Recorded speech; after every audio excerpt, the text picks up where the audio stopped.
don't need a degree to understand what's happening in Gaza. You don't need a map or a briefing. You just need eyes to see and a heart that still beats.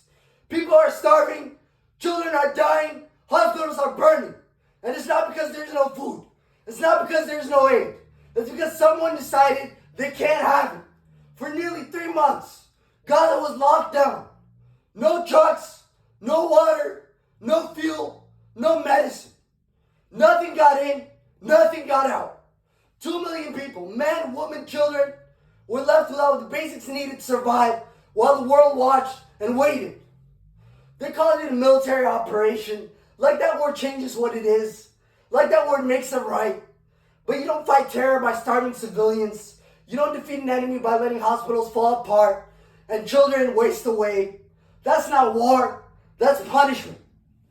And when you cut off food, medicine, and water from millions of people, that's not strategy, that's starvation used as a weapon. Doctors in Gaza pump air into patients' lungs by hand for 72 hours straight just to keep them alive.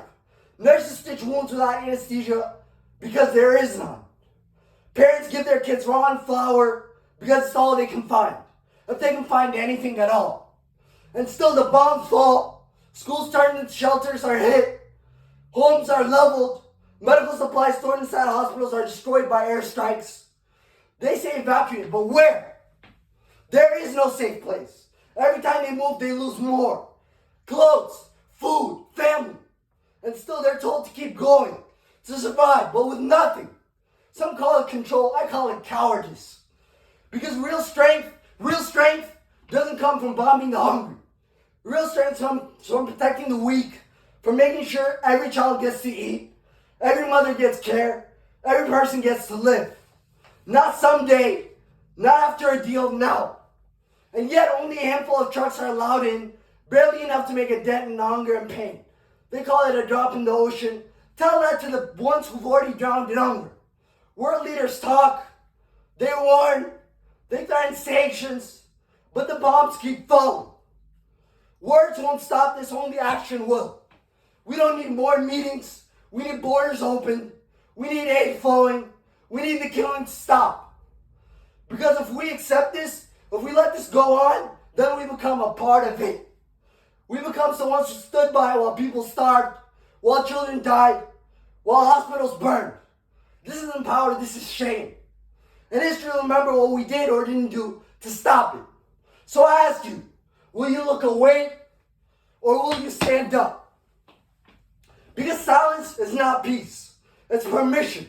Permission for more bombs, more hunger, more death.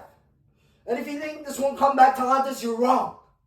The world remembers, the people remember, and one day, the people will answer for what they saw and what they chose to do about it.